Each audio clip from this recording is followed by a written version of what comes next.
The voices. Seek couldn't ignore the voices staring into the abyss. His mind was a gaping hole filled with the memories of worlds that he visited and those that he affected. He felt the strings tighten on his hands, watching the black ink stain along his fingers and palms. Only a few were affected amongst the many that still trapped him in this chaos, being pulled along for the ride, time and time again. He heard those voices, all different, but still the same. I'm flattered. He made a deal with me that I couldn't tell. Midoriya. You said they'd be safe. Bakugo. Who is this? Other business to attend to. Todoroki. Anything you have to discuss with me, Sounds like you've lost discuss with them. control. Kirishima. Touching my Sero. merchandise. Kaminari. Don't worry. I'm here Whatever now. you need to know. I'm an open book. Shinso. Each of them gathered around his palms in the form of red strings, orbiting in and out of his vicinity. Time and time again he had traveled to many variations, into many variants, each of them playing out the way he hoped they would construct. Yet he was only an anchor, the winding key as dubbed by 14. How he missed seeing her face despite her aloof and dismissive behavior, contemplating on how long he must endure to see their faces again, if he ever could.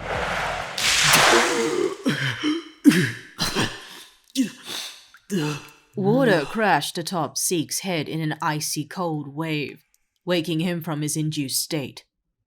He gasped loudly from the chill that violently ran down his spine and stabbed at his shoulders. Oh, look. He's awake. Sarcastically mocked Bakugo before the sound of an empty bucket clashed in the basement. The rest of the men stared at one another, questioning Bakugo's actions in their silence. Hey, at least he didn't blast the guy. Assured Kirishima with a lopsided grin. Seek peered through his wet hair to find himself within the presence of the heroes he had been playing with throughout Musutafu. All 7 standing before him while he sat on the old creaky chair, hands bound and now dripping wet. However, their partners were nowhere to be seen, the ones he hoped to see again. He glanced at Kirishima, who peered at him disapprovingly, that grin immediately fallen from his earlier quip.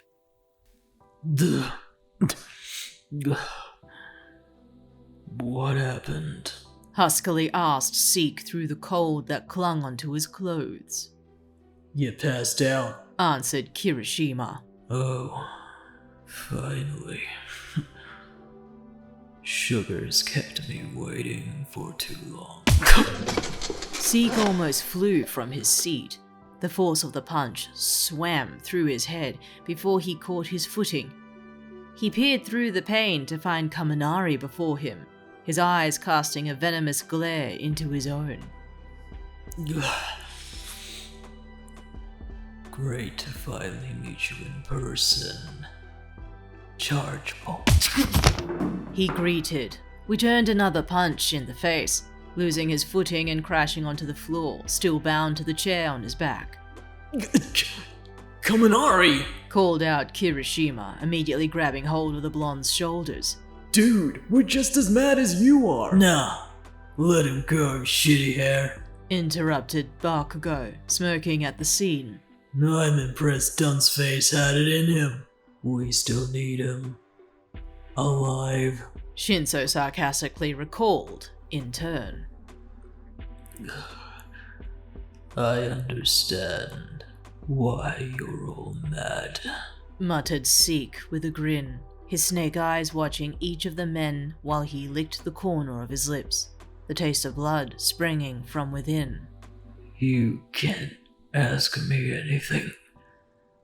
I'm an open book. Still on the cold floor, Seek eyed each of the heroes before finding Midoriya approaching him. Without a moment to speak, Seek felt his entire being carried back in place, chair and all, by Midoriya, somewhat surprised by the ease of the hero's strength to perform a feat. At the very least, he was sitting comfortably now.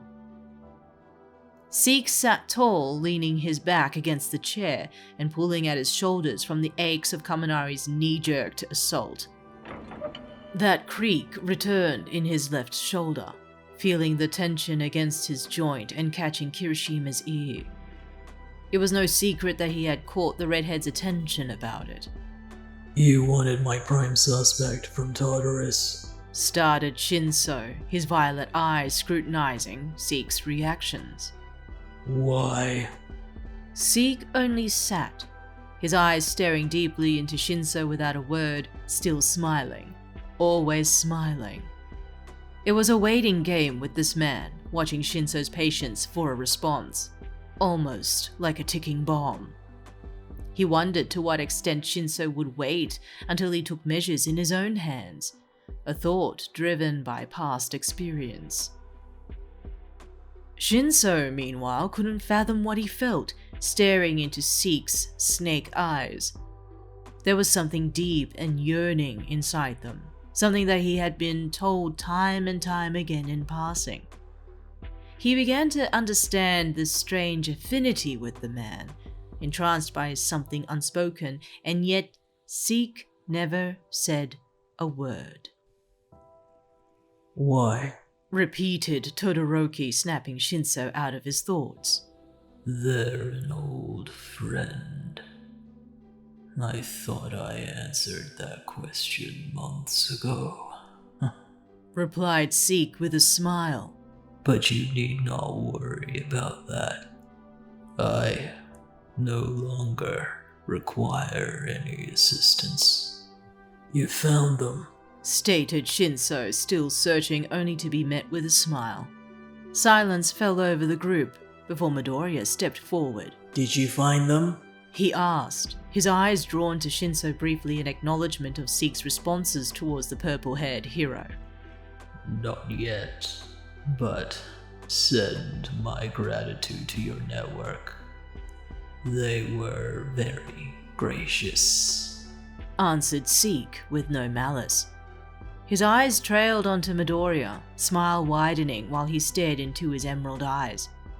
Midoriya stared back, uncertain of Seek's intentions, reading and interpreting his golden gaze as best as he could.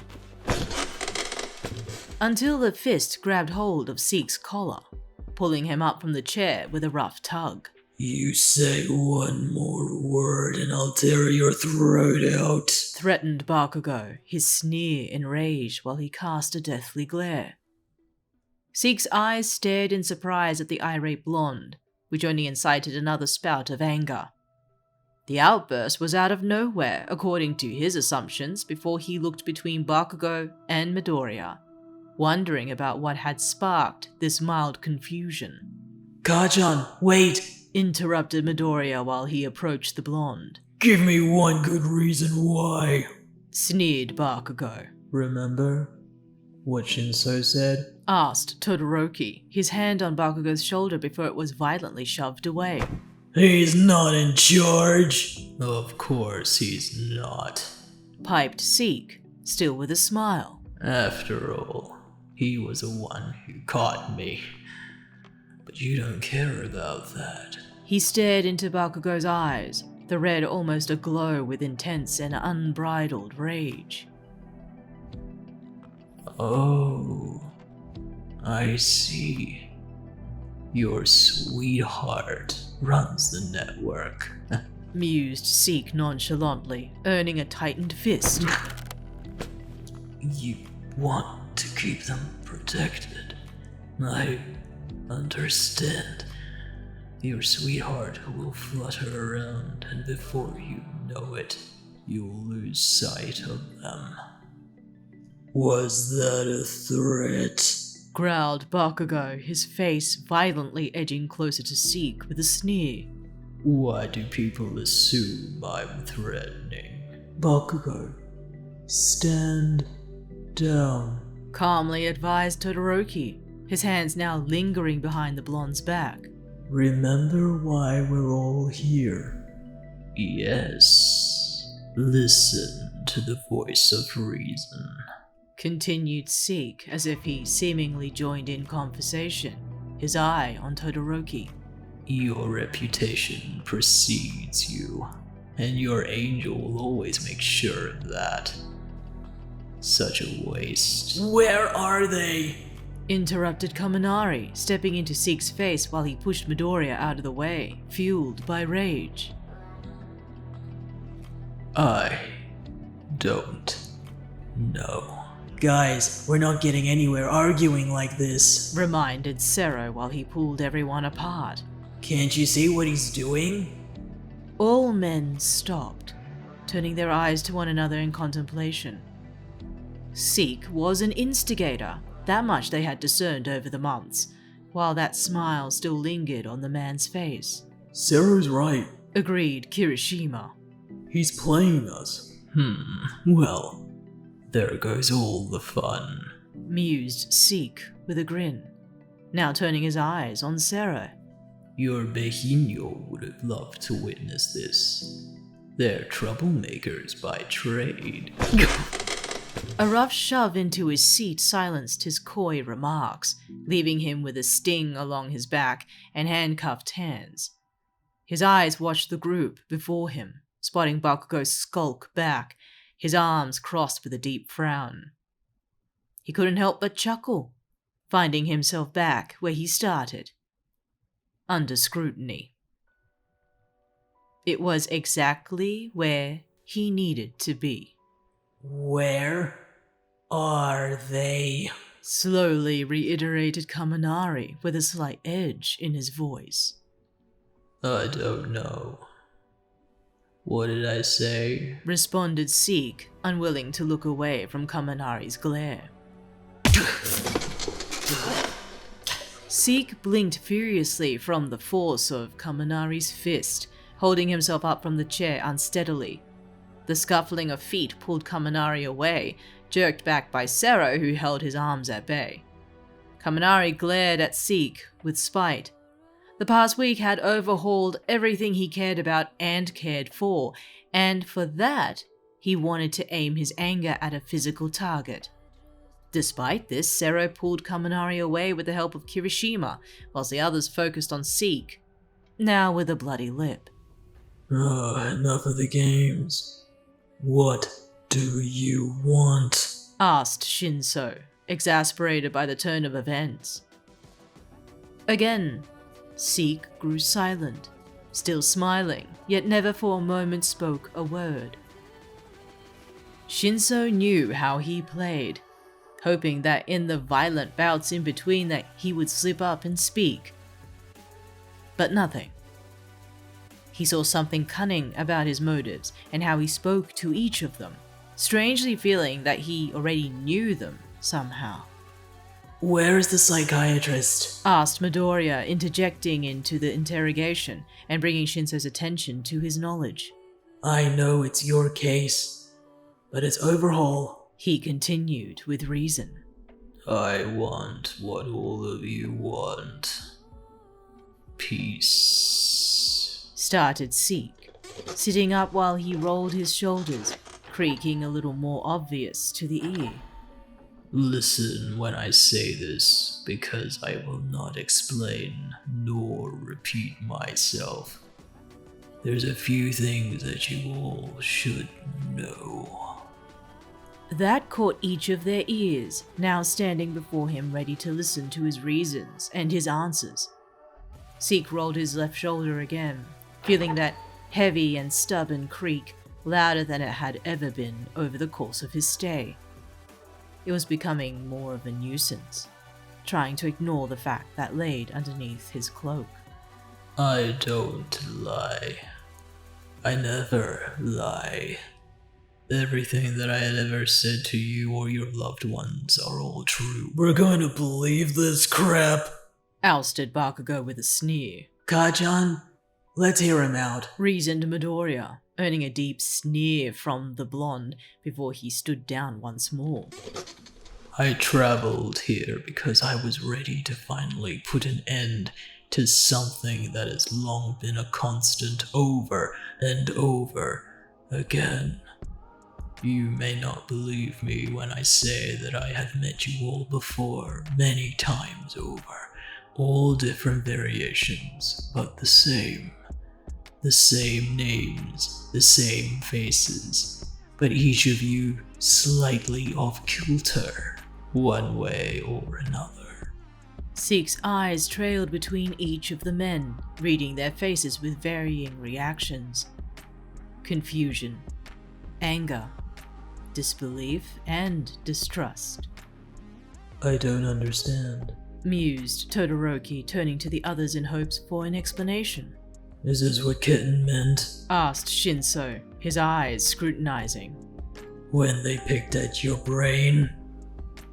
All Seek did was smile. That doesn't answer our questions, stated Midoriya, realizing the pattern Seek played when speaking with Shinso.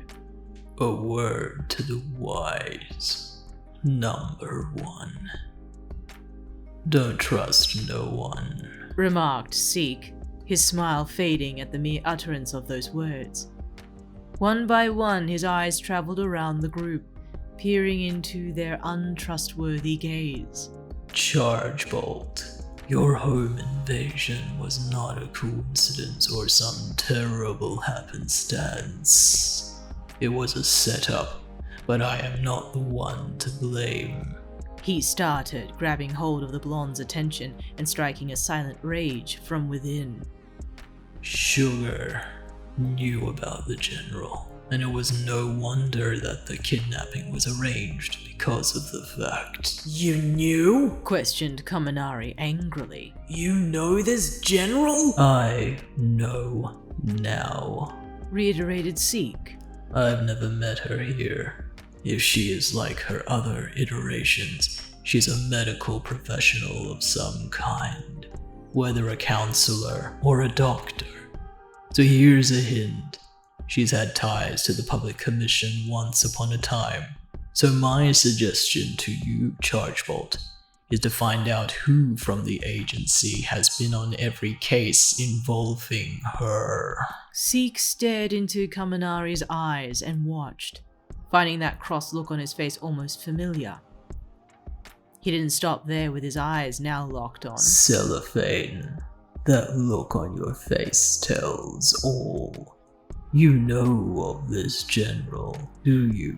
This doctor? Questioned Seek while he watched Sarah's eyes widen with every word. But of course, Behino was very fervent about locating Darby, whom I've learned does exist here, which only gives me more of a reason to locate your psychiatrist friend. Seek turned his gaze onto Shinso with brows risen with affirmation on the suspect in conversation.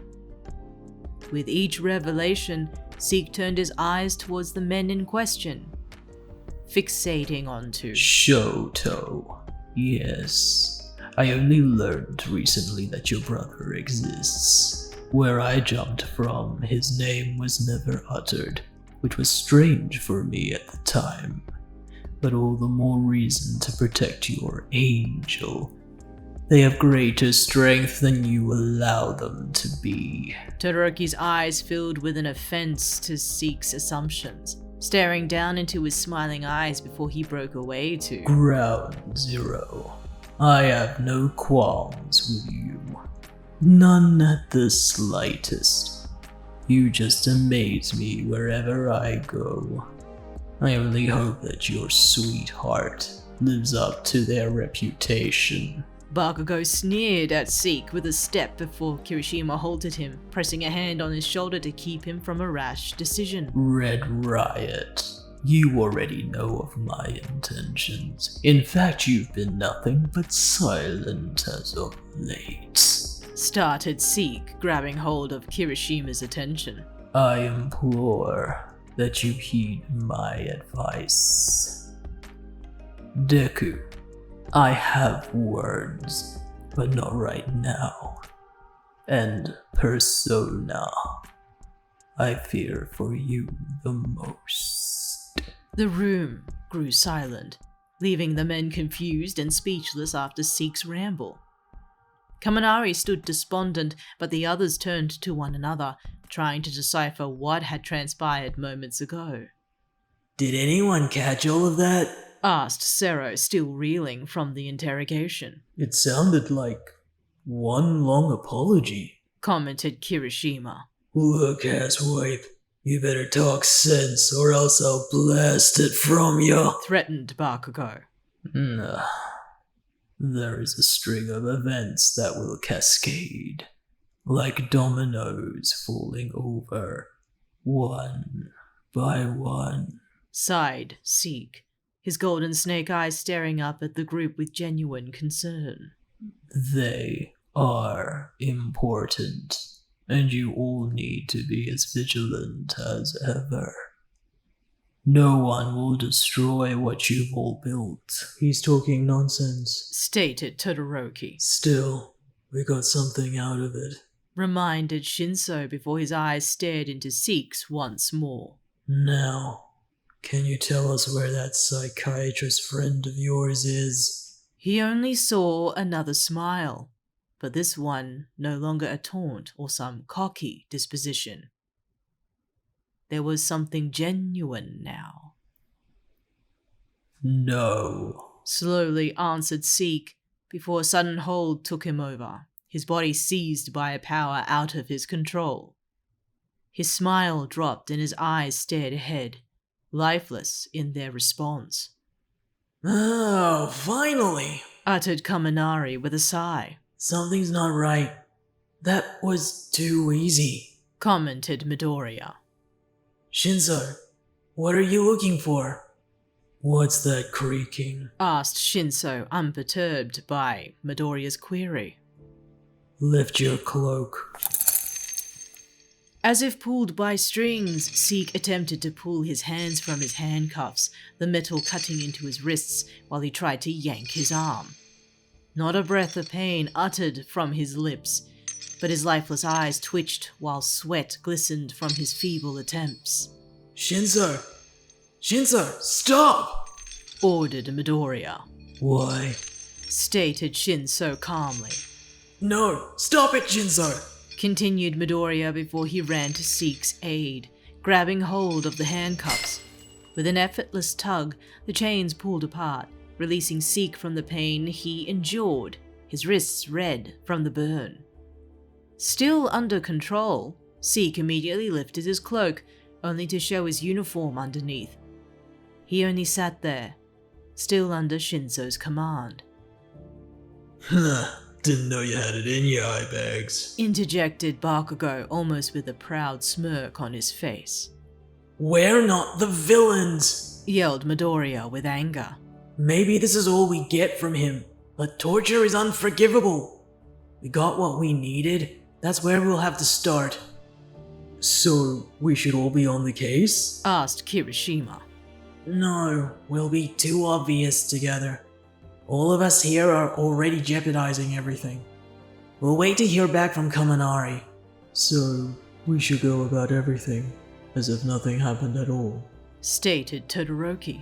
Well, no shit. Spat Bakugo. Sero and I have business elsewhere, but we'll have to lay low. Go about it one day at a time. We'll keep contact to a minimum and keep it between us. Suggested Midoriya. Agreed? All men nodded, turning their attention back onto Seek, who still held his cloak above his shoulder, the creaking sound still persistent from within his uniform. After a tumultuous interrogation, one filled with tribulations and confusion, Seek was once again restrained using cable ties available from the basement.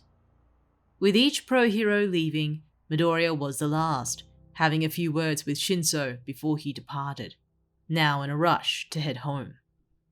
However, before he approached stairs, ready to continue the day, a creak caught his ear from behind. Thank you, Midoriya. Called out Seek, sitting up on the chair now no longer in a haze. I didn't do it for you. replied Midoriya, still with his back on the man. But I have something to ask. Shoot. Midoriya turned his eye back onto Zeke, seeing that smile on his face, an almost cocky reply given his response.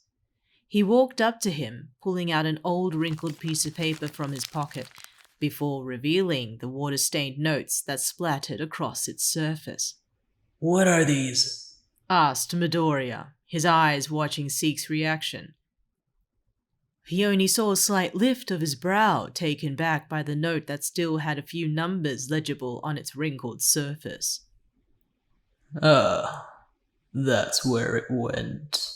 He commented nonchalantly. They're just scribbles. Nothing but ramblings. 1727-32014. Quoted Midoriya from the note, spotting the smile disappear slowly from Zeke's face. Shinso mentioned the number in passing after his partner informed of your whereabouts for my mission to capture you. And Little Red, your name for my cutie? Why are they connected with this commander? Midoriya's eyes, filled with suspicion, stared into Zeke's, watching and observing his move. What are you playing? Zeke's eyes no longer smiled, staring up at Midoriya before he straightened his back against the chair, holding himself despite the cable ties that held him by its legs. Protect them at all costs. Advised Zeke, his tone now deep and sorrowful. They've done so much for you. Show them compassion. Midoriya listened to those words. He agreed with Kirishima earlier when he described the tone in his voice. They were apologies, and yet Midoriya held suspicion, wondering about his loved ones. Not another word was shared between them before Midoriya walked behind him and simply broke the cable ties with ease. He made his way to the basement door, back on Zeke, before he heard the man stand to his feet from the chair he was once bound to. You're letting me go? Questioned Zeke suspiciously. No, but everyone agreed to let you have free reign without handcuffs. Explained Midoriya before he reached the door, shutting it behind him with more questions than answers.